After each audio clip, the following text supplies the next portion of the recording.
My wife texted, "Stuck at the office, boring meeting."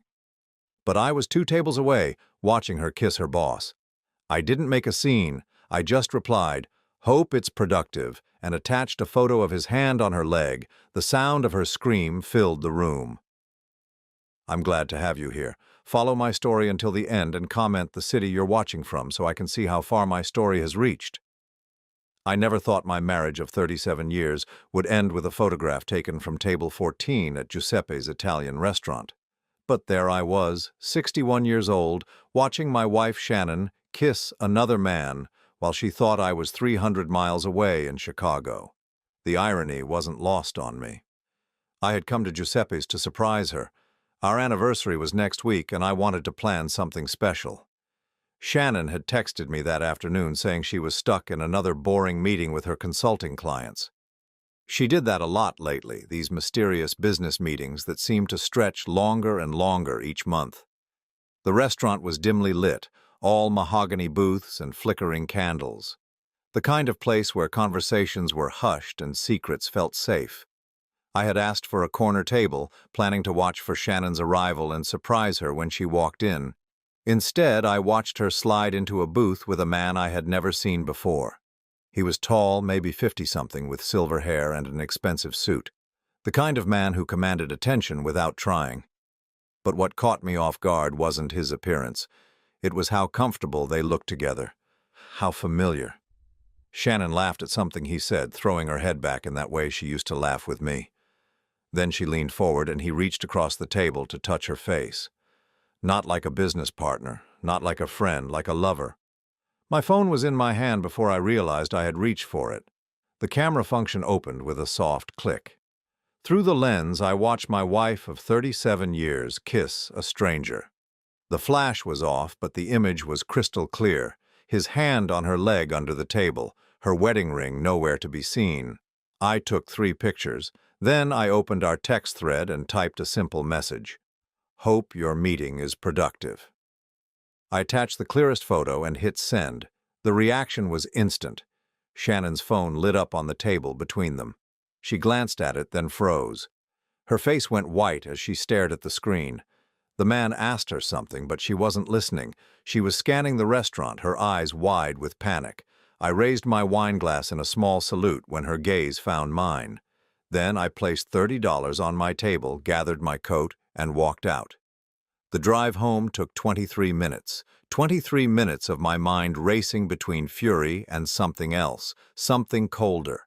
Because as I replayed the scene in my head, I realized this wasn't the first time Shannon had lied about her whereabouts. The late nights, the weekend trips, the sudden interest in business consulting that had started 3 years ago. How long had this been going on? Our house on Maple Street looked the same as always. 2-story colonial, perfectly maintained lawn, neighbors who waved when they saw me. The kind of life that looked successful from the outside. But as I pulled into our driveway, I wondered how much of it had been an illusion. I was sitting in the living room when Shannon burst through the front door 45 minutes later. Her cheeks were flushed, her hair slightly disheveled. She clutched her purse against her chest like armor. "Ronald," her voice was breathless, "we need to talk." I took a sip of my bourbon and gestured to the chair across from me. "I'm listening." She sat down carefully, smoothing her skirt. Even caught red-handed, she was trying to maintain control. "That photo, it's not what it looks like." "Really?" I kept my voice steady. "What does it look like to you?" "Marcus is a business partner. We were celebrating closing a deal and he got excited and—" "Marcus," I interrupted her. "Is that his name?" Shannon blinked. She hadn't meant to tell me that. "How long, Shannon? How long what? How long have you been lying to me?" Her composure cracked slightly. "I haven't been lying. I've been working, building something for our future." I reached into my jacket pocket and pulled out our joint checkbook. I had grabbed it from my home office before she arrived. "Is this part of building our future?" Her eyes focused on the checkbook, and for the first time she looked genuinely afraid. "I found some interesting entries in here," I continued, flipping through the pages. "Checks made out to LMW Consulting, always signed by you, never discussed with me." I looked up at her. What's LMW Consulting, Shannon? She opened her mouth, then closed it. The silence stretched between us like a chasm. $23,000 in the past 6 months, I said. All to the same company, all signed with your name, but I held up one of the checks. This signature doesn't match the others. Shannon's face had gone pale again. Ronald, you don't understand. Help me understand. She stood up abruptly, pacing to the window. When she turned back, her expression had hardened. You've never supported my dreams, never believed I could build something on my own. So you forged my signature. I protected us, I protected our future, by stealing from our joint account. It's not stealing, her voice rose. I'm your wife. I have every right to use that money for investments that benefit both of us. I stood up slowly, setting the checkbook on the coffee table between us. Shannon, I've been married to you for 37 years. I know when you're lying. She stared at me for a long moment. Then something in her expression shifted. The mask of the loving wife slipped away, replaced by something calculating. Fine, she said. You want the truth? I've been building a business. A real business, not just sitting around waiting for retirement like you. She gestured around our living room. This isn't enough for me anymore, Ronald. It hasn't been enough for a long time. And Marcus? Marcus understands ambition. He understands what it means to want more than a comfortable middle-class existence. The words hit me like physical blows, not because they were cruel, but because they revealed how little my wife actually knew me. I had built a successful accounting practice from nothing. I had provided for our family for decades. But somewhere along the way, Shannon had decided that wasn't enough. Where's your wedding ring? I asked. She looked down at her bare finger, then back at me. I took it off for the meeting. Sometimes it's better if clients don't know you're married. Another lie. I could see it in the way she wouldn't meet my eyes. I walked to the mantel where our family photos were displayed. 37 years of birthdays, anniversaries, graduations, our children Michael and Sarah smiling from various stages of their lives. But as I looked at the most recent photos, I realized Shannon's smile had changed. When had it become so forced? I have a question, I said, turning back to her. She was watching me carefully now, like she wasn't sure what I might do next. The consulting business you've been building, the one that requires so many evening meetings and weekend trips, the one that's so important you had to forge my signature to fund it. I paused. Does it actually exist? Shannon's silence was answer enough. I nodded slowly, pieces of a puzzle clicking into place. How many people know about Marcus? What do you mean? Have you told the children about him? Your sister, your mother? There's nothing to tell them. So I'm the only one who doesn't know about your business partner, the only one who doesn't know about your new ambitions. I walked back to my chair and sat down. That seems like an interesting choice for a wife to make. Shannon wrapped her arms around herself. For the first time since she had walked in, she looked vulnerable. You don't understand what it's like to feel invisible, to feel like your life is just maintenance. Is that what our marriage has been to you? Maintenance? She didn't answer, but she didn't need to. The answer was written across her face. I picked up my bourbon and took another sip. The liquid burned, but it was nothing compared to the fire building in my chest. Not anger, exactly. Something more focused than that. I think you should know something, I said. Shannon looked at me expectantly. I didn't just happen to be at Giuseppe's tonight. Her brow furrowed. What do you mean? I mean, I've known about your evening meetings for months. I've known about the weekend trips that don't match up with your stories. I've known about the second cell phone you think you've hidden so well in your purse. Shannon's hand moved instinctively to her purse, confirming what I already suspected. Tonight wasn't an accident, I continued. Tonight was me finally getting proof. The room fell silent except for the ticking of the grandfather clock in the hallway. Shannon stared at me like she was seeing me for the first time. What are you saying? I stood up and walked to the window, looking out at our perfectly maintained neighborhood. I'm saying that for the first time in our marriage, I know exactly who you are." When I turned back, Shannon was crying, but they weren't tears of remorse. They were tears of frustration, of someone whose carefully constructed world was falling apart. "Ronald, please, let me explain." But I was done with explanations, done with lies disguised as truths, done with being the fool in my own marriage. "Get some sleep, Shannon. We'll finish this conversation tomorrow." She opened her mouth to protest, but something in my expression stopped her.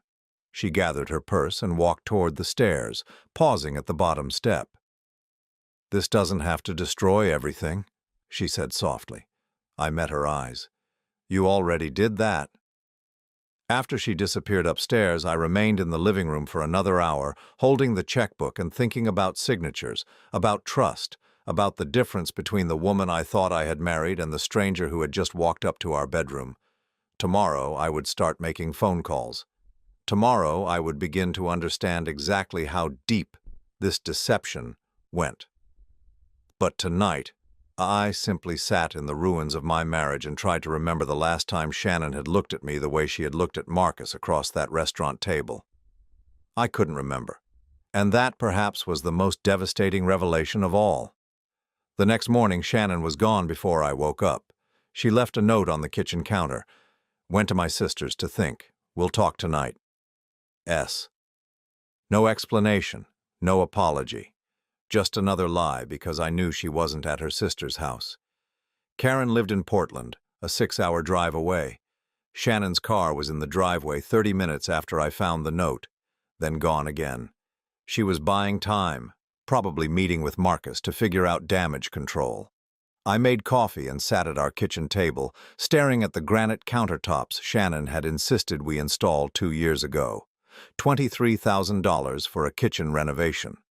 At the time, she said it would increase our home's value. Now I wondered if that money had actually gone to her secret consulting business. I opened my laptop and began what would become the longest day of my 61 years. The checkbook was just the beginning. I logged into our online banking and started going through 6 months of statements, line by line. What I found made my stomach turn. LMW Consulting wasn't the only company receiving our money.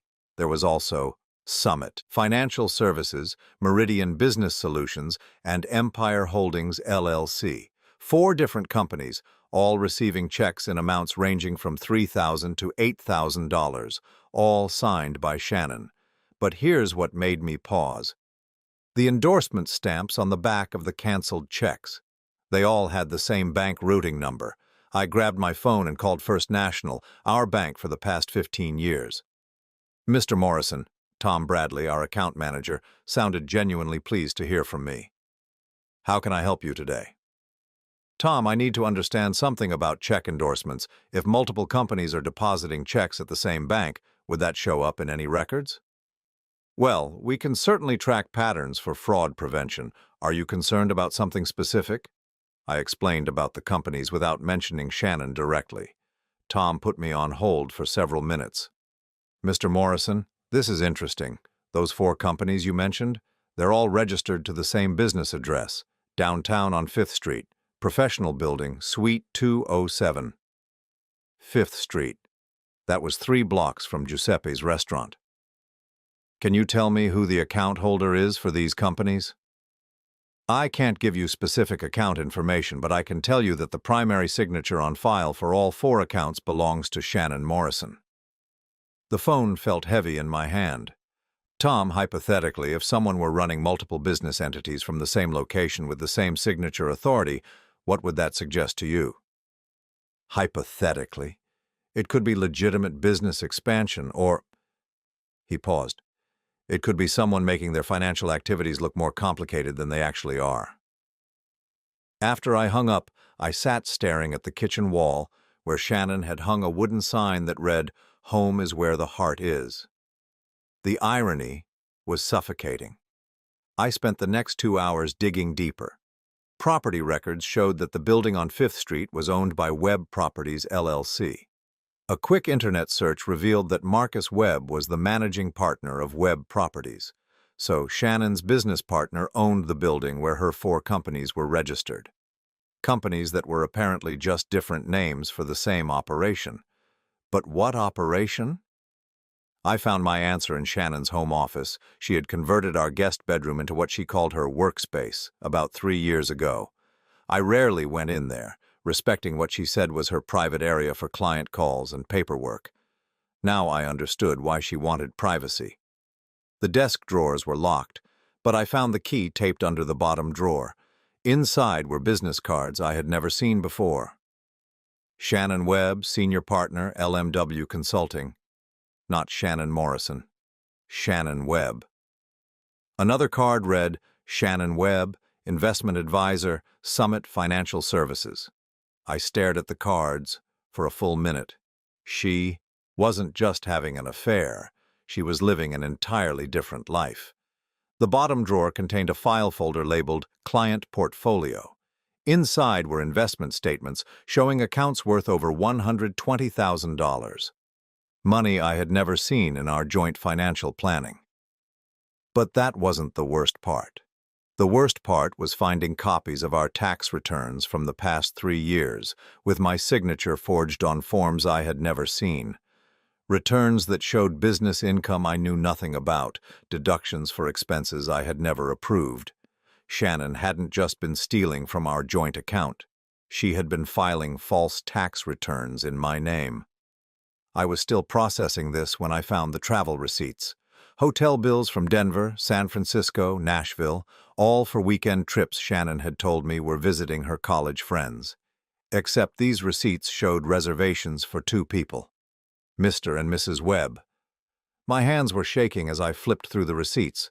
36 weekends over the past 2 years. Expensive hotels, fine dining, couples spa treatments, all paid for with money from our joint accounts. They weren't just business partners. They were living like a married couple. I heard Shannon's car in the driveway around 3 o'clock. I had just enough time to photograph everything and return the documents to exactly where I found them. When she walked into the kitchen, she looked like she had been crying. Or maybe she had just practiced looking like she had been crying. Ronald, I owe you an explanation. I was standing by the coffee maker, pouring my 4th cup of the day. I'm listening. Marcus and I have been developing an investment consulting firm. It's legitimate business, but it required startup capital. She sat down at the table, clasping her hands together. I should have discussed it with you, but I knew you'd worry about the risk. What kind of consulting?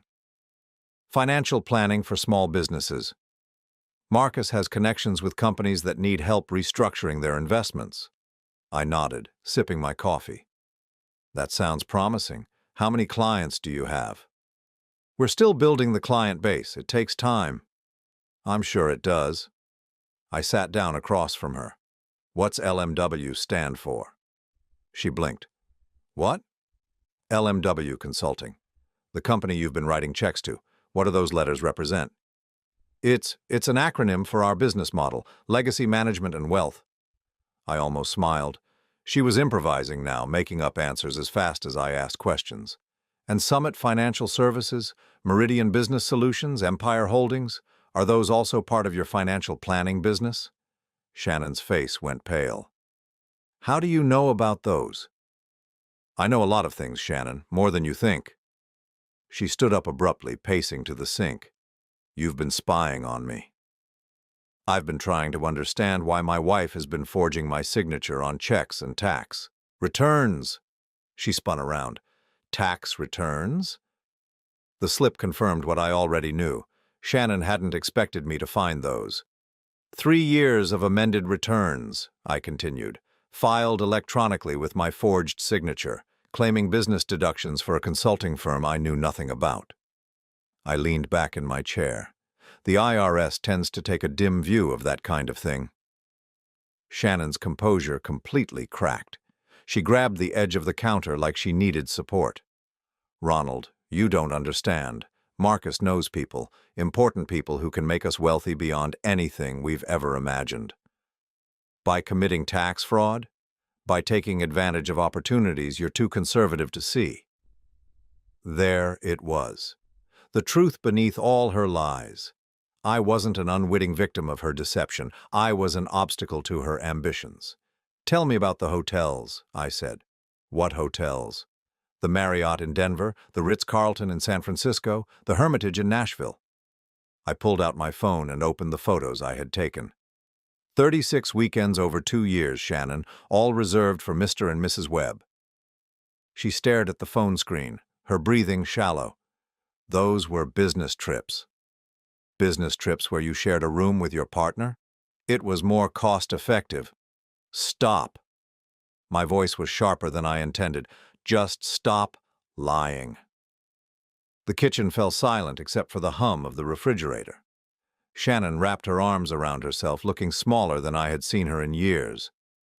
How long have you been in love with him? I asked. Her eyes filled with tears.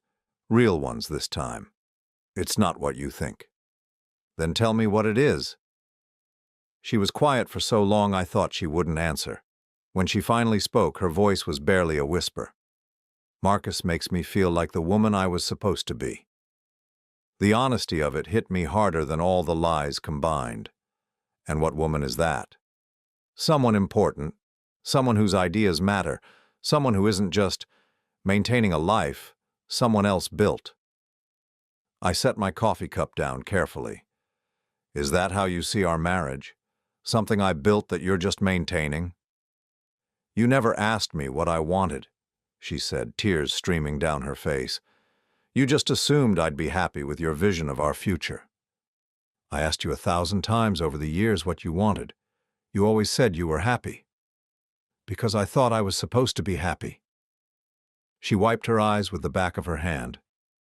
But happiness isn't enough anymore, Ronald. I want to matter. I want to build something that's mine. So you built a lie. I built a business. With my money, using my name, filing false tax returns. I stood up, anger finally breaking through my careful control. That's not building something, Shannon. That's stealing. She flinched like I had slapped her. Everything we have, we built together. No, everything we had, we built together, past tense. I walked toward the doorway, then stopped. I want you to know something. She looked up at me, hope flickering in her eyes. I love the woman I thought you were, I said. But that woman doesn't exist. She never existed, did she? Shannon's sob followed me as I left the kitchen and walked upstairs to our bedroom. I sat on the edge of our bed, looking around at the life we had shared for 37 years. Tomorrow I would call my lawyer. Tomorrow I would begin the process of protecting myself from the financial fraud my wife had committed in my name. But tonight I simply mourned the death of the marriage I thought I had and prepared for the war I was about to fight. Because if Shannon wanted to play games with false identities and secret businesses, she was about to learn that her husband of 37 years had a few surprises of his own. I called my lawyer at 7:30 the next morning, before Shannon woke up. David Chen had handled our wills and estate planning for 15 years, but I had never needed him for anything like this. Ronald, I have to ask, David said after I explained the situation. Are you absolutely certain about these allegations? Tax fraud and forgery are serious federal crimes. I have documentation, David. Photographs of forged signatures, bank statements, fake business registrations, all of it. How much money are we talking about? I had spent most of the night calculating. At least $120,000 diverted from our joint accounts over the past 3 years. That's not counting the tax implications of the fraudulent returns. David was quiet for a moment. Ronald, I need you to secure all of this evidence immediately. If Shannon realizes you've discovered everything, she might try to destroy documents or move money. What do you recommend? First, change the passwords on all your personal accounts. Second, document everything you can access while you still have access. Third, we need to discuss immediate legal protection for your assets. After I hung up, I spent 2 hours systematically photographing every document in Shannon's office and creating copies of all our financial records. By 9 o'clock, I had assembled a file that painted a devastating picture of systematic deception. Shannon came downstairs around 9:30 looking like she hadn't slept. She was wearing the blue robe I had bought her for Christmas 3 years ago, back when I thought our biggest problem was deciding where to go for vacation. "I made coffee," I said, not looking up from my laptop. She poured herself a cup and sat across from me at the kitchen table. "Ronald, I want to fix this." "Fix what exactly?" "Our marriage. This misunderstanding about the business." I closed my laptop and looked at her directly. "Shannon, I need you to understand something. This stopped being a misunderstanding when I found the tax returns." Her face went pale. "What tax returns?" "The amended returns you filed electronically for 2021, 2022, and 2023, all claiming business deductions for consulting income that doesn't exist, all signed electronically with my forged signature." Shannon gripped her coffee cup so tightly I thought it might shatter. "Ronald, I can explain." "I'm sure you can, just like you explained the 4 fake businesses, just like you explained the hotel receipts for Mr. and Mrs. Webb." I leaned forward. "But here's what I need you to explain most of all. Did you really think I was stupid enough not to find out?" She flinched like I had struck her. "It's not about you being stupid." "Then what's it about?" "It's about survival." Her voice was fierce now, defensive. "It's about building something real instead of just coasting toward retirement." "Survival?" I couldn't keep the disbelief out of my voice. "Shannon, we have $250,000 in our retirement accounts. We own our home. My practice generates $12,000 a month. What exactly are we surviving?" "Mediocrity." She slammed her cup down, coffee splashing onto the granite countertop.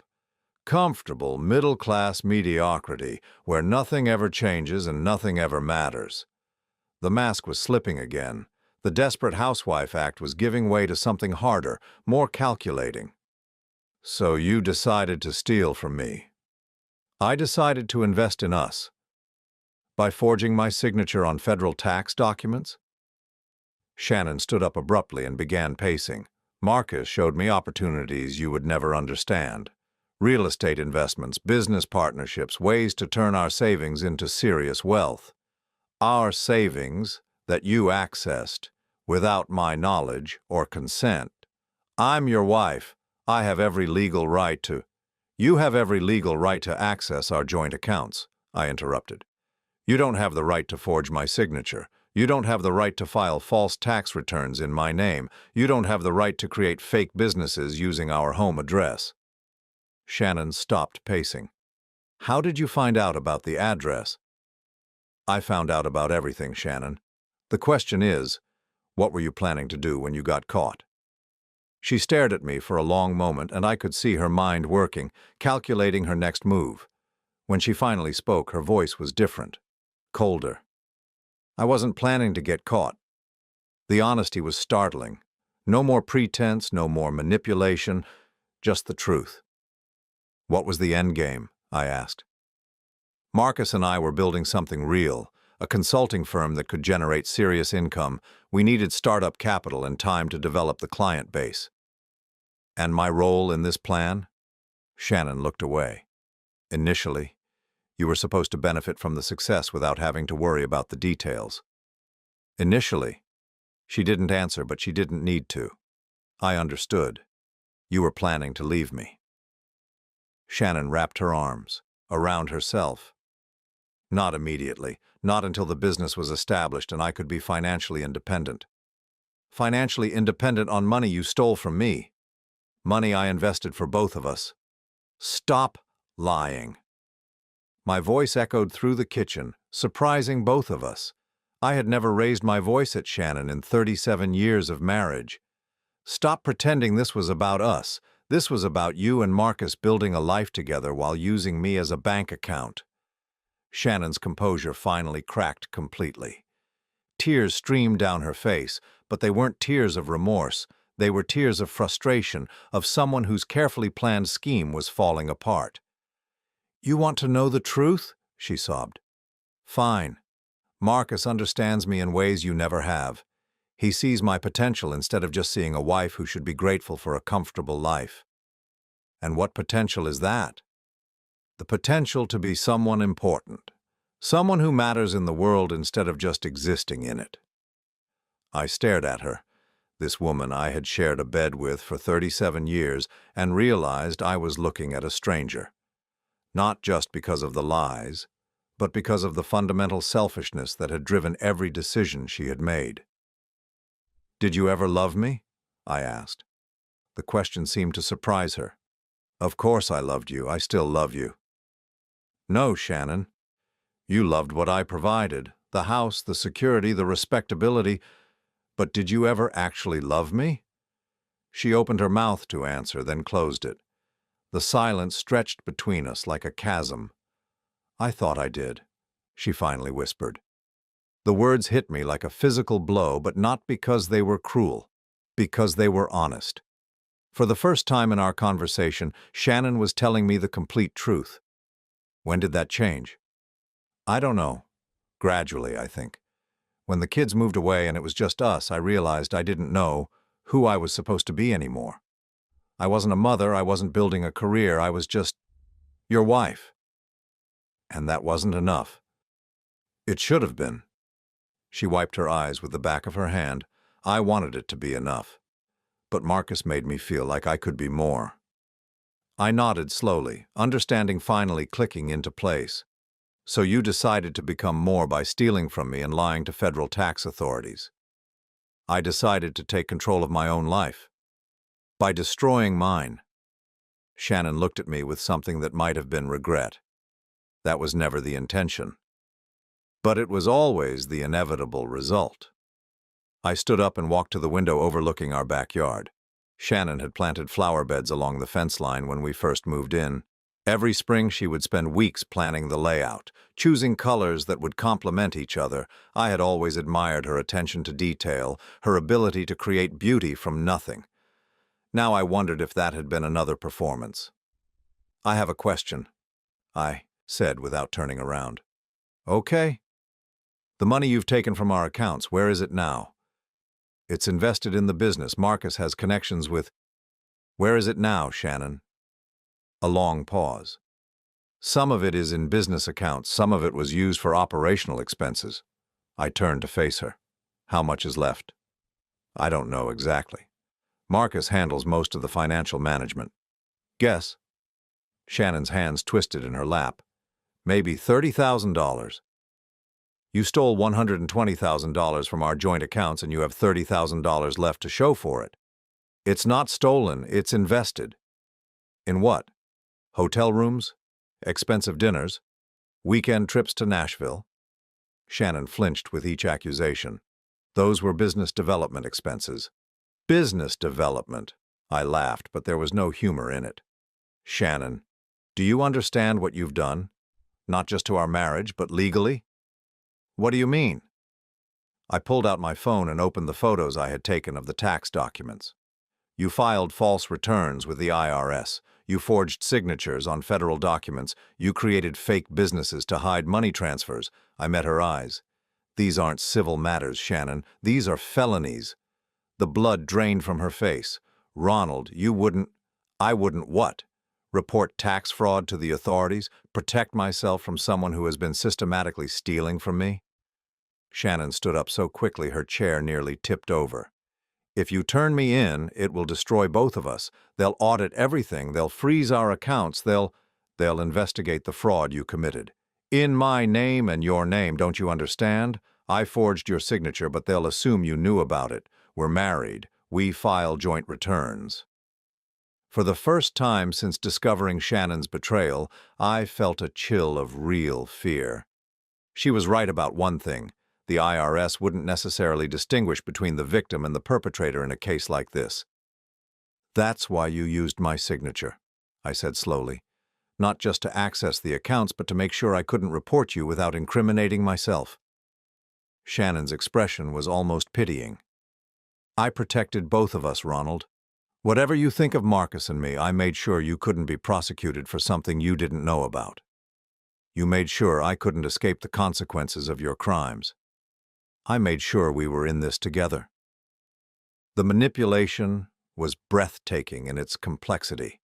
Shannon hadn't just stolen from me, She had engineered the theft to ensure my complicity whether I knew about it or not. "Except for one thing," I said. "What's that?" I reached into my jacket pocket and pulled out a small digital recorder. "I've been recording our conversation." Shannon's eyes widened. "You can't use that. Spousal privilege doesn't apply to ongoing crimes." I set the recorder on the table between us, and it definitely doesn't apply when one spouse is defrauding the other. Shannon stared at the recorder like it was a bomb. "Ronald, please, we can work this out. We can fix the tax returns, return the money, start over." "With what money?" "You just told me there's only $30,000 left. Marcus and I can liquidate some investments." "Marcus." I sat back down and studied my wife's face. "Tell me about Marcus, Shannon. Is he married?" She nodded reluctantly. "Does his wife know about your business partnership?" "That's complicated." "I'm sure it is. Does she know about the hotel rooms, the weekend trips, the fact that you've been using her husband's last name?" Shannon's silence told me everything I needed to know. "So Marcus is cheating on his wife with you while you steal money from me to fund your affair." I shook my head. "And you call this building something important?" "You don't understand what Marcus and I have." "You're right. I don't understand how two people can be so selfish that they destroy two marriages for a fantasy." Shannon stood up and walked toward the kitchen doorway. When she reached it, she turned back. "This doesn't have to end our marriage, Ronald. We can work through this." I looked at her standing there in her blue robe, her hair disheveled, her eyes red from crying. For a moment, I could almost see the woman I had fallen in love with 40 years ago, the woman who had promised to love, honor, and cherish me until death do us part. "Shannon," I said gently, "our marriage ended the moment you chose Marcus over me. Everything since then has just been clean-up." She left the kitchen without another word. I heard her footsteps on the stairs, then the sound of our bedroom door closing. I sat alone at the table, staring at the recorder and thinking about the woman who had just walked away. Tomorrow I would meet with David Chen to discuss legal protection. Tomorrow I would begin the process of untangling 37 years of shared assets from someone who had been systematically defrauding me. But tonight I would simply sit in the ruins of my marriage and accept that sometimes the people we love most are capable of destroying us most completely. The call from my son Michael came at 6:15 the next morning. "Dad, what the hell's going on?" I was sitting in my home office, having spent the night on the couch downstairs. Shannon had locked herself in our bedroom, and I hadn't bothered trying to talk to her again. "Good morning to you too, Michael." "Mom called me crying at midnight. She says you're threatening to have her arrested." I rubbed my temples, feeling the weight of sleepless exhaustion. "What exactly did your mother tell you?" "She said you found out about her business partnership and you're acting like she committed some kind of crime." Michael's voice was sharp, defensive. "She said you've been spying on her and recording private conversations." "Did she mention the forged signatures, the fraudulent tax returns, the $120,000 she stole from our joint accounts?" Silence on the other end of the line. Then, "Dad, you're scaring me. You sound paranoid." "Paranoid?" I almost laughed. "Michael, I need you to listen to me carefully. Your mother has been conducting an affair with a business partner named Marcus Webb. She's been using money from our joint accounts to fund fake businesses and file false tax returns. I have documentation of all of this." "Documentation? Dad, this sounds like you're having some kind of breakdown." The words hit me like a physical blow. My own son was questioning my sanity, rather than considering that his mother might be lying to him. "Have you talked to your sister about this?" "Sarah's the one who told me to call you. Mom called her too, and Sarah's worried that you're—" He trailed off. "That I'm what?" "That you're not thinking clearly. Maybe the stress of retirement planning has been too much, and you're imagining things that aren't there." I closed my eyes, understanding Shannon's strategy. She hadn't just called our children to defend herself. She had planted the seed that their father was mentally unstable. "Michael, I want you to do something for me." "What?" I want you to call our accountant, Jim Patterson, ask him about the amended tax returns filed for the past 3 years, ask him if he prepared them. Dad, just do it, then call me back. I hung up before he could argue. Within 10 minutes, my phone was ringing again. Dad? Michael's voice was different now, uncertain. I called Jim. He says he never filed any amended returns for you. He says he wasn't even aware that any had been filed. And what does that tell you? A long pause. I don't know. Maybe Mom filed them herself. With whose signature, Michael? Another pause, longer this time. I need to think about this. After he hung up, I sat staring at the family photos on my desk. Michael at his college graduation, beaming as he received his computer science degree. Sarah at her wedding 3 years ago, radiant in her white dress. Shannon and I at our 25th anniversary party, smiling for the camera like we didn't have a care in the world. When had the smiles become performances? My phone buzzed with a text from Sarah. Dad, we need to talk. Can you meet me for lunch? I agreed to meet her at Romano's, the Italian place where we used to go for her birthday dinners when she was a teenager. When I arrived, she was already seated in a corner booth, nervously stirring her iced tea.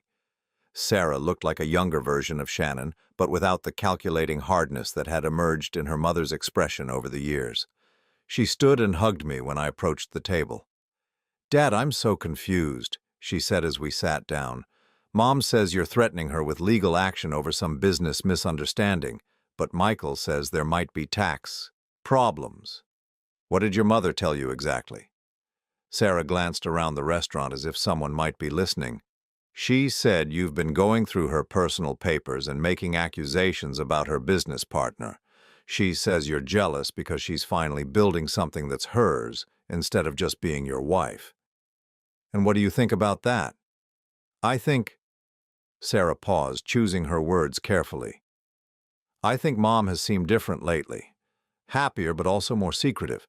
She's been taking a lot of business trips, and when I ask her about them, she gives vague answers. When did this start? About 2 years ago, I think. She started talking about this consulting business she was developing, but she never wanted to discuss details.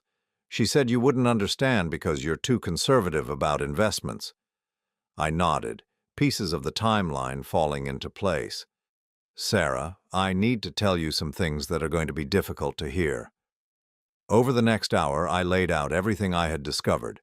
The forged signatures, the fake businesses, the fraudulent tax returns, the affair with Marcus Webb.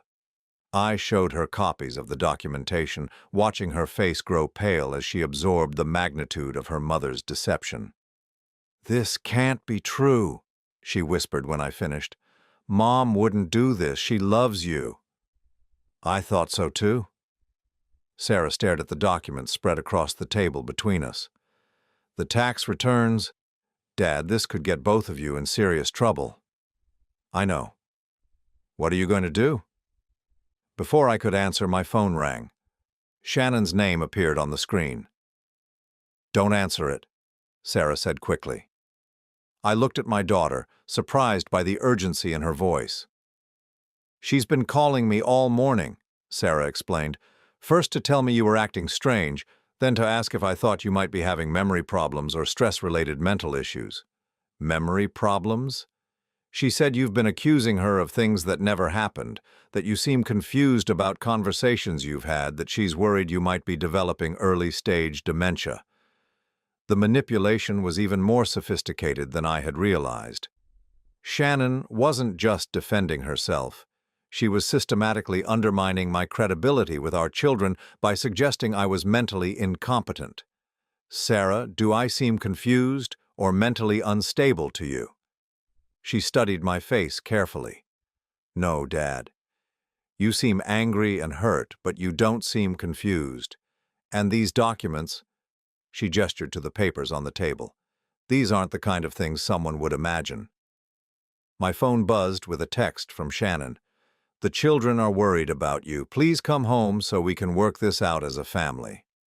I showed the text to Sarah, who shook her head in disgust. She's trying to control the narrative, Sarah said. Make it seem like you're the problem that needs to be fixed. Are you going to tell Michael what I've shown you? Sarah was quiet for a long moment. Dad, can I ask you something? Of course. What do you want to happen now? Do you want to save your marriage, or do you want to punish Mom for what she's done?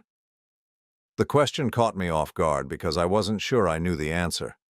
The man I had been a week ago would have said saving the marriage was the priority, but that man hadn't known he was married to a stranger.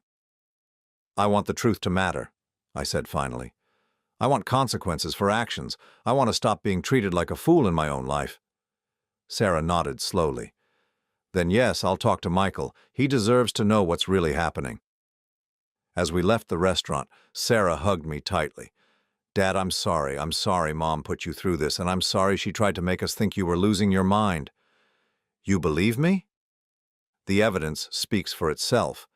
But more than that, she pulled back to look at me. I know you. You're the most honest person I've ever known. If you say Mom forged your signature and filed false tax returns, then that's what happened. When I got home, Shannon was waiting in the living room. She had dressed carefully, a conservative blue dress, minimal makeup, her wedding ring prominently displayed. She looked like the perfect picture of a concerned wife. Ronald, the children are worried about you. I sat down across from her. Are they? Michael thinks you might be under too much stress. Sarah wonders if you should see a doctor just to make sure everything is okay. Shannon's voice was gentle, concerned. We all love you, and we want to make sure you're taking care of yourself. And what do you think, Shannon? I think you've been working too hard for too many years, and the idea of retirement has you more anxious than you want to admit. She leaned forward, her expression earnest. Sometimes when we're stressed, we can misinterpret situations or discover that our wives have been committing federal crimes. Shannon's concerned expression flickered for just a moment. Ronald, please, listen to yourself. Do you really think I'm capable of the things you're accusing me of? It was masterfully done. The gentle, reasonable tone. The implication that my accusations were symptoms of stress or mental instability. The positioning of herself as the worried wife trying to help her troubled husband. But I had learned to see through her performances. Shannon, did you call the children to discuss my mental health before or after you called them to discuss the tax fraud? She blinked. I don't know what you mean. I mean that Sarah knows about the forged signatures. Michael knows about the fraudulent returns, so the Concerned Wife Act isn't going to work anymore. The mask slipped. For just a moment I saw the flash of anger in Shannon's eyes before she regained control. I don't know what you think you've told them, but I showed them the documentation. The bank statements, the tax returns, the business registrations, all of it. Shannon stood up abruptly, pacing to the window. When she turned back, her expression had hardened. You had no right to involve our children in this. I had no right? I couldn't keep the disbelief out of my voice. Shannon, you called them to convince them I was mentally unstable. You tried to weaponize our own children against me. I called them because I'm worried about you. You called them because you're trying to isolate me, make everyone think I'm the problem so they won't look too closely at what you've actually done. Shannon's composure cracked completely. Fine. You want to know the truth? Marcus and I are building something real, something important. We need capital to make it work, and yes, I took money from our accounts to invest in our future. Our future? The future Marcus and I could have together. There it was. The admission I had been waiting for. So you are planning to leave me? Shannon wrapped her arms around herself. Not immediately. The plan was to build the business first, establish financial independence, then transition to a new life. Transition? I almost laughed. Is that what we're calling adultery and theft now? It's not theft. I'm your wife. I have every legal right to access our joint accounts. To forge my signature? To file false tax returns in my name? Shannon's eyes blazed with anger. I did what I had to do to build something for myself. Something you never would have supported because you can't see beyond your safe, predictable little world. And Marcus? What's his role in this master plan? Marcus understands ambition. He understands what it takes to build real wealth instead of just accumulating a comfortable retirement fund. I studied her face, seeing clearly now the woman she had become, or maybe the woman she had always been, hidden beneath the performance of the dutiful wife. What happens to Marcus's wife in this plan? Shannon's silence was answer enough. So you and Marcus are going to destroy 2 marriages, commit federal crimes, and steal from your spouses to fund your dream business. I shook my head. And you think this makes you ambitious rather than just selfish? You wouldn't understand. You're right, I don't understand how someone can be so selfish that they're willing to destroy everyone around them for their own gratification. Shannon stared at me for a long moment. Then she walked toward the staircase. Where are you going? She paused at the bottom step. To pack a bag. I'm going to stay with Marcus until you come to your senses. Shannon. She turned back. If you leave this house to go to Marcus, don't plan on coming back. Her eyes widened. You can't keep me out of my own home. Actually, I can. This house is in my name only. I bought it before we were married, and the deed was never changed. I stood up. So if you choose Marcus over trying to work this out, you're choosing to give up any claim to the life we built together. Shannon's face went white. In all her careful planning, she had forgotten that crucial detail. You're bluffing. Am I? She stared at me, weighing her options. I could see the calculation in her eyes, the rapid assessment of risks and benefits. Finally, she turned and walked upstairs. 20 minutes later, she came back down with a suitcase. This isn't over, Ronald. Yes, it is.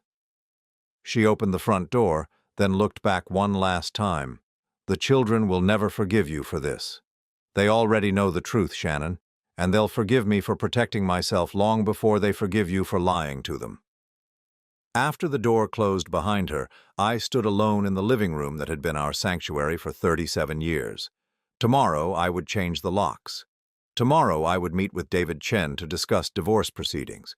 But tonight, I would simply sit in the silence and accept that sometimes loving someone means letting them go, especially when they've already chosen to leave. 3 days after Shannon moved out, David Chen called with news that changed everything. Ronald, you need to sit down for this. I was in my kitchen, making coffee in the strange quiet of a house that had become mine alone.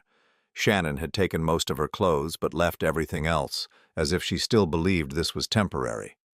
I'm sitting. What did you find? Marcus Webb is already married. But here's the interesting part.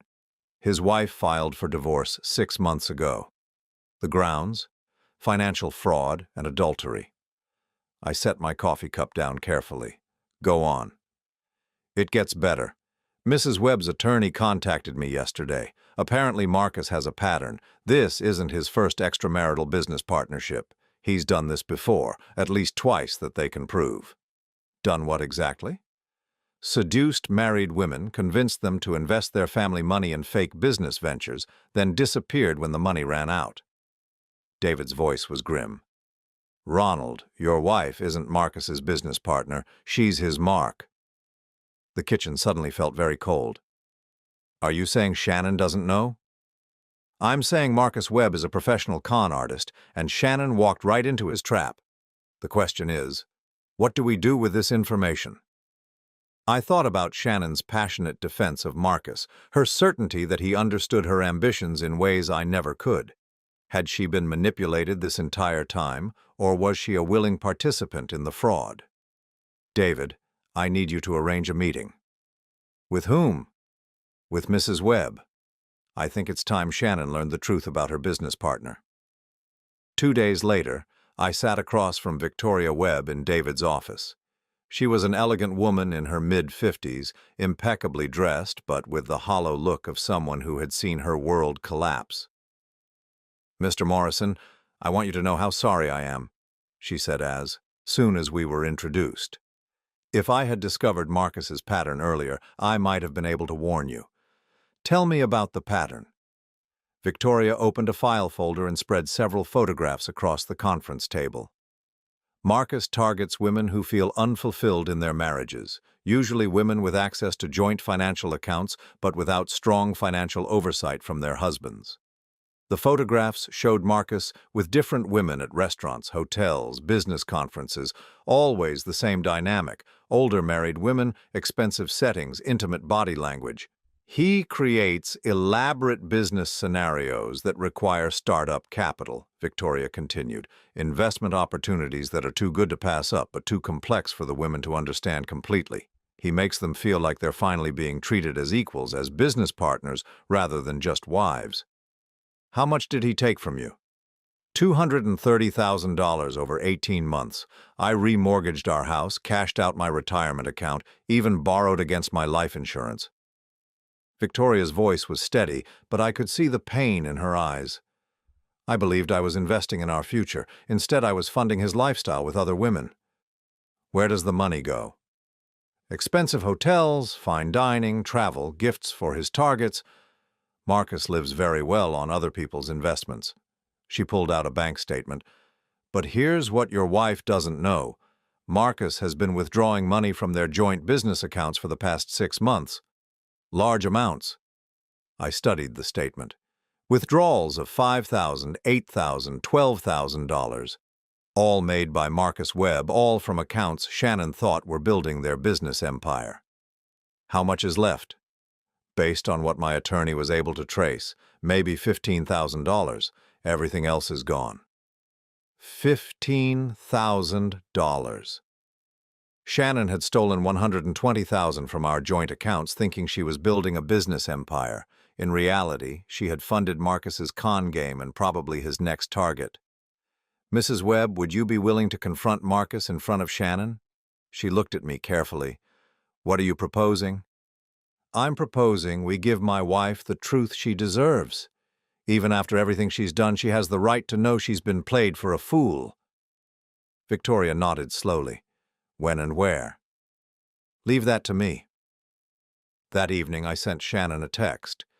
We need to discuss the tax situation. Meet me at Giuseppe's tomorrow at 7. Bring Marcus. It's time to resolve this legally. Her response came quickly. Finally ready to be reasonable? We'll be there. The next evening, I arrived at Giuseppe's 30 minutes early and requested the same table where I had photographed Shannon's betrayal. David Chen sat at a nearby table, pretending to read financial documents. Victoria Webb waited in the bar area, nursing a glass of wine and watching the entrance. Shannon and Marcus arrived precisely at 7. She looked radiant, confident, like a woman who believed she was about to claim victory. Marcus was every bit as polished as I remembered. Expensive suit, perfect smile, the aura of a man accustomed to getting his way. They slid into the booth across from me, Shannon's hand briefly touching Marcus's arm in a gesture of solidarity. Ronald, Shannon said, her voice warm but cautious, I'm glad you're willing to discuss this reasonably. I'm always reasonable, I replied. Marcus, it's good to finally meet you properly. Marcus extended his hand across the table. His handshake was firm, confident. Shannon's told me a lot about you. I understand you have concerns about our business partnership. I do.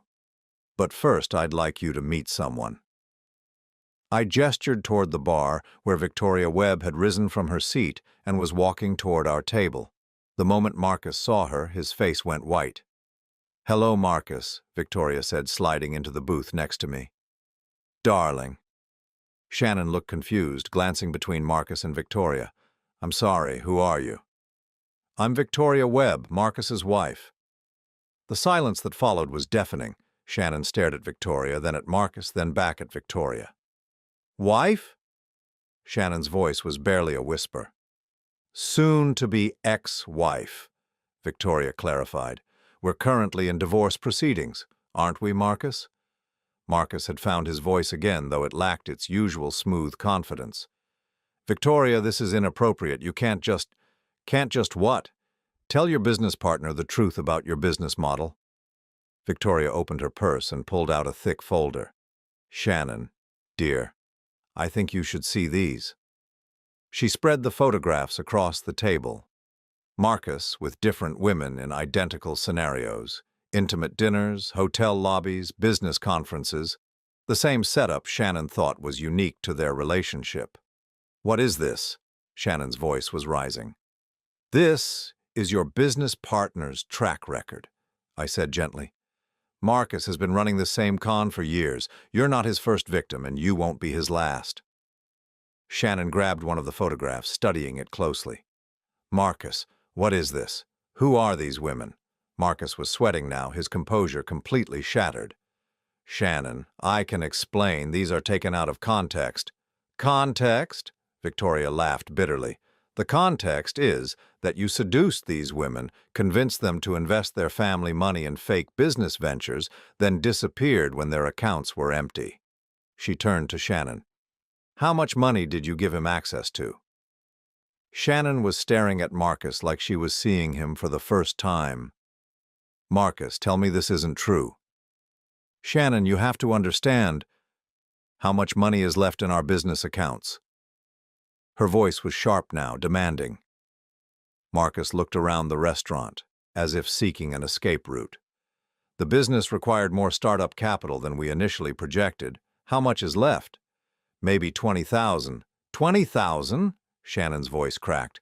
"I put $120,000 into those accounts." "Shannon, please let me explain the investment strategy." "Stop lying." She turned to Victoria. "How much did he steal from you?" $230,000. Shannon's face went ashen. She looked at the photographs again, then at Marcus, then at me. "Ronald, did you know about this?" "I found out 3 days ago. I thought you deserved to know the truth." Shannon's breathing was shallow, rapid. "Marcus, please tell me. This is some kind of misunderstanding." Marcus reached for her hand, but she jerked away. "Shannon, what we have is real. Yes, I've made mistakes in the past, but what we're building together is fake," Victoria finished. "Just like it was fake with me. Just like it was fake with Jennifer in Denver and Carol in Phoenix." She pointed to the photographs. "He uses the same lines, Shannon. The same promises about understanding your potential and building something important together." Shannon was staring at Marcus with growing horror. "The hotels, the weekend trips, did you pay for those with my money?" Marcus's silence was answer enough. "All of it?" Shannon's voice was barely audible. "Everything we built together was funded by money I stole from my husband?" "You didn't steal anything," Marcus said desperately. "You invested in our future." "Our future that doesn't exist." Shannon stood up so abruptly that her chair nearly tipped over. "You made me destroy my marriage for a lie." "Shannon, please. I forged my husband's signature. I filed false tax returns. I turned my own children against me." Her voice was rising, attracting stares from other diners. "I did all of that because I believed we were building something real." Marcus tried to stand, but Victoria blocked his path. "Sit down, Marcus. You owe her an explanation." "I don't owe anyone anything," he snapped, his mask finally slipping completely. Shannon knew what she was doing. Nobody forced her to take that money. The cold calculation in his voice was shocking. This was the real Marcus Webb. Not the charming businessman who understood Shannon's ambitions, but a predator who had manipulated her into destroying her own life. Shannon sank back into her seat, staring at him with disbelief. "You never loved me." "Love?" Marcus laughed harshly. "Shannon, you're a middle-aged housewife with access to her husband's bank account. Did you really think this was about love?" The cruelty of it was breathtaking. I watched my wife of 37 years realize that everything she had sacrificed our marriage for had been an elaborate lie. "How many others are there?" Shannon asked Victoria. "That we can prove?" "5. But Marcus has been doing this for over a decade, so there are probably more." Shannon looked at the photographs again, studying the faces of the other women. "Do they all look like me?" Victoria nodded sadly. "Middle-aged, married, financially secure, but emotionally vulnerable. Marcus has a very specific type." Shannon turned to me, tears streaming down her face. "Ronald, I'm so sorry. I destroyed everything for someone who was just using me." I looked at her across the table. this woman who had been my wife for 37 years. 3 weeks ago, I would have done anything to save our marriage. Now, seeing her broken and humiliated, I felt only pity. Shannon, I tried to warn you. You chose not to listen. I know. She wiped her eyes with a napkin. I know, and I can't take any of it back. Marcus had been sitting silently, probably calculating his next move. Now he stood up, straightening his tie. This has been illuminating, but I have other appointments tonight. Victoria grabbed his arm. You're not going anywhere until we discuss returning the money you stole. Marcus shook her off. I didn't steal anything. Shannon made voluntary investments in legitimate business ventures. If those ventures didn't perform as expected, that's the risk of business. The sheer audacity of it was stunning. Even caught red-handed, Marcus was maintaining the pretense that his cons were legitimate business activities. Voluntary investments. Shannon's voice was dangerous now. You manipulated me into destroying my marriage. I offered you opportunities. You chose to take them. Marcus's smile was cold, reptilian. And frankly, Shannon, you were eager enough to betray your husband when you thought it would benefit you. Don't blame me for your own moral flexibility. The words hung in the air like acid. Shannon flinched as if she had been slapped. You're right, she said quietly. I was eager to betray him, because you made me believe I deserved more than the life I had. You do deserve more. You just went about getting it the wrong way. Shannon looked at Marcus with something approaching hatred. No, I went about getting it with the wrong person. She stood up and walked toward the restaurant exit. I followed her outside, leaving Victoria to deal with Marcus. In the parking lot, Shannon leaned against my car, sobbing. Ronald, I've destroyed everything, our marriage, our finances, my relationship with the children, all for a man who was just using me. I wanted to comfort her, but I couldn't. Too much had happened. Too much trust had been broken. Shannon, what are you going to do now? She looked up at me with red, swollen eyes. I don't know. I have nowhere to go, no money, no one who trusts me. She laughed bitterly. I guess this is what I get for thinking I was smarter than everyone else. You can come home tonight, I said. We need to discuss practical matters anyway. The tax situation, the legal implications, how to handle the divorce. Divorce? The word seemed to surprise her. Did you think we could come back from this? Shannon was quiet for a long moment. I hoped maybe, if I could fix the financial problems, return the money somehow. Shannon, you didn't just take money. You forged my signature on federal documents. You committed crimes that could send both of us to prison. I looked at her directly. There's no coming back from that. She nodded, accepting the finality of it. I understand. As we drove home in separate cars, I thought about the woman I had married 37 years ago and the stranger she had become. Marcus Webb had manipulated her, but he hadn't created her capacity for betrayal. He had simply exploited it. Tomorrow, Shannon and I would begin the process of untangling a life we had built together and destroyed separately. But tonight, for one last time, we would sleep under the same roof as the ruins of our marriage settled around us. 6 months after that devastating dinner at Giuseppe's, I sat in my lawyer's office signing the final divorce papers. Shannon sat across from me, looking like a shadow of the woman who had once commanded every room she entered. The proceedings had been surprisingly straightforward. When the IRS completed their investigation, they determined that Shannon had acted alone in the tax fraud scheme. The forged signatures were clearly different from my actual signature, and my cooperation in providing evidence had protected me from prosecution. Shannon wasn't so fortunate. She pleaded guilty to tax fraud and received 2 years of probation, community service, and a hefty fine that consumed what little money Marcus hadn't stolen. The house remained mine, along with most of our joint assets, since Shannon's criminal activity had voided her claims to marital property. Is there anything else we need to discuss? David Chen asked as we finished the paperwork. I looked at Shannon one last time. She had aged years in the past 6 months. Her hair was graying, her clothes were discount store rather than designer, and she carried herself like someone who had learned the hard way that actions have consequences. "Shannon, where are you living now?" "I have a studio apartment downtown, near the bus line." Her voice was quiet, defeated. "I got a job at Henderson's department store, in the alterations department." Henderson's was where she had worked as a teenager before we met. The fact that she was back there at 57 spoke volumes about how completely her empire of lies had collapsed. "Are you okay?" She looked up at me with something that might have been gratitude. "I'm surviving. The children visit sometimes, though I know they're still processing everything."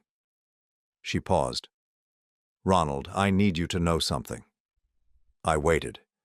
When I found out about Marcus, about how he used me, I understood what I had done to you. I finally understood how it feels to be betrayed by someone you trust completely. Tears welled in her eyes. "I'm sorry, I know it doesn't change anything, but I needed to say it." "Thank you," I said, and meant it. After Shannon left, David and I sat in his office discussing practical matters. The tax penalties had been paid, the legal issues resolved, the assets divided. "So what now?" he asked. "Now I figure out how to be Ronald Morrison again instead of half of a couple that never really existed." "Any plans?" I smiled, feeling lighter than I had in years. "Actually, yes." 3 weeks later, I was standing on the deck of a cruise ship in the Mediterranean, watching the sunset paint the sky in brilliant oranges and purples. The cruise was something Shannon and I had talked about for years, but never taken. She had always found reasons to postpone. Too expensive, too long away from home, too many other priorities. Now I understood the real reason. Shannon had never wanted to spend 2 weeks alone with me, away from distractions and other people. She had known, probably long before I did, that we didn't have enough real connection to sustain that kind of intimacy. "Beautiful evening, isn't it?" I turned to see a woman about my age standing at the rail nearby. She had silver hair, kind eyes, and the confident posture of someone comfortable in her own skin. "It is," I agreed. "I'm Ronald." "Margaret, but my friends call me Maggie." She smiled. "Are you traveling alone?" "I am. Recently divorced. Thought it was time to do some things I'd been putting off." "Good for you. I'm a widow myself. Lost my husband 2 years ago, and decided I wasn't going to wait around for life to happen to me." We talked for an hour as the ship sailed through the calm Mediterranean waters. Maggie was a retired teacher from Boston, traveling with a group of friends but happy to meet new people. She was intelligent, funny, and refreshingly direct. "Can I ask you something?" she said as we prepared to go in for dinner. "Of course. You seem like a nice man, but you also seem like someone who's been hurt recently. Are you sure you're ready to be making new friends?" The question was perceptive and kind. I think making new friends is exactly what I need to be doing. It's making old mistakes I want to avoid. "Fair enough. Would you like to have dinner with me and my friends tomorrow night? We'd love the company of someone who can discuss something other than grandchildren and medications." I laughed, realizing I hadn't felt this relaxed in years. "I'd like that very much." Over the next week, I spent most of my time with Maggie and her group. They were retired professionals who had decided to embrace adventure rather than settle into comfortable decline. We toured ancient ruins in Greece, sampled wines in Italian villages, and shared stories about the lives we had lived and the dreams we still harbored. "You know what I like about you, Ronald?" Maggie said one evening as we sat on her balcony sharing a bottle of wine. "What's that?" "You don't seem to need anything from me. Most men our age are looking for someone to take care of them or someone to impress. You just seem to enjoy my company for what it is." "I'm learning the difference between needing someone and choosing to be with someone," I said. "Needing led to a lot of compromises that weren't healthy for either of us." "Your ex-wife?" I had told Maggie the basic outline of my story, though not the painful details. "She needed me to be someone I wasn't, and I needed her to be someone she wasn't. When we both stopped pretending, there was nothing left." "Do you miss her?" I considered the question carefully. "I miss the life I thought we had. but I don't miss the constant feeling that I was failing to live up to expectations I never understood. And now I feel like myself for the first time in decades. When the cruise ended, Maggie and I exchanged contact information and promised to stay in touch. She was flying back to Boston. I was returning to my new life in a house that was finally just mine. But 3 weeks later, Maggie called. "Ronald, I have a proposition for you. I'm listening." "My book club is reading a financial planning guide, and we're all completely confused. We need someone who actually understands money to explain it to us. Would you consider flying to Boston for a weekend to be our guest speaker?" I smiled, looking around my kitchen where I had been eating dinner alone for the past month. "Maggie, I thought you'd never ask." The weekend in Boston led to another invitation, then another. Within 2 months, I was making regular trips to visit Maggie and her friends. Sometimes she would visit me, and I would show her around the city I had called home for 37 years. "You know what's strange?" I told her one evening as we walked through the park near my house. "What?" "I spent decades trying to make Shannon happy and never succeeded. With you, I'm not trying to make anyone happy, and I feel happier than I've been in years." "That's not strange," Maggie said. "That's healthy. Happiness isn't something you can create for someone else. It's something you choose for yourself." As autumn turned to winter, Maggie and I settled into a comfortable rhythm. She would visit for a week, I would visit Boston for a week, and we would both maintain our independence while choosing to share parts of our lives. "Are we dating?" she asked one evening as we cooked dinner together in my kitchen. "I don't know," I admitted. "Are we?" "I think we're doing something better than dating. I think we're becoming friends who happen to enjoy each other's company in all sorts of ways." "Is that enough for you?" Ronald, at our age, enjoying someone's company without drama or complications isn't just enough, it's a gift. 6 months after meeting Maggie, I received an unexpected phone call from Michael. "Dad, I owe you an apology." "For what?" "For not believing you immediately when you told me about Mom, for thinking you might be having some kind of breakdown instead of recognizing that you were protecting yourself from someone who was hurting you." "Michael, you were trying to be loyal to both of your parents. I understand that. But I should have trusted you. You've never lied to Sarah or me about anything important. I should have known you wouldn't start with something this serious." "How is your mother?" "She's different. Humbled, I think. Working at that department store has been hard on her, but maybe it's what she needed. She talks about you sometimes." "What does she say?" "That she understands now why you couldn't forgive her. That she's glad you found someone who treats you the way you deserve to be treated." I was surprised. "She knows about Maggie?" "Sarah told her. Mom said to tell you she's happy that you're happy. She says it proves you're a better person than she thought you were." After I hung up, I sat on my deck watching the sunset and thinking about the path that had led me to this moment. A year ago, I had been a man who defined himself through his marriage to someone who didn't really want to be married to him. Now I was simply Ronald Morrison, retired accountant, occasional cruise traveler, friend to a wonderful woman who chose to spend time with me because she enjoyed my company. The phone rang again. Maggie's name appeared on the screen. "Hi, beautiful," I answered. "Hi, yourself. I have news." "Good news or bad news?" "Good news. My lease is up in December, and I've been thinking about trying life in a different city. Know anywhere that might have room for a retired teacher who makes excellent coffee and only occasionally tries to reorganize other people's lives?" I smiled, looking around the house that had been a symbol of everything I had lost and was becoming a symbol of everything I had gained. "I know just the place." As I hung up the phone, I thought about Shannon and the empire of lies she had built on the foundation of our marriage. She had wanted more than the life we shared, and in pursuing that dream, she had lost everything. But in losing Shannon, I had found something I hadn't even known I was missing, the ability to be completely myself with someone who valued that person exactly as he was. The irony wasn't lost on me.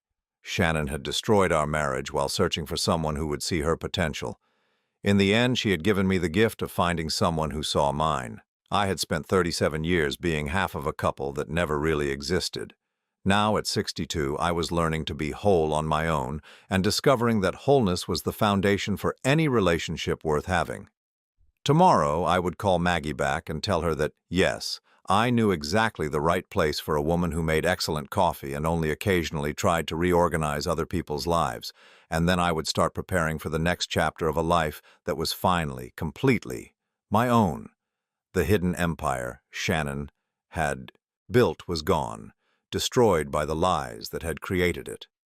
But from its ruins I had built something better, a life based on truth, choice, and the simple pleasure of being genuinely known and appreciated.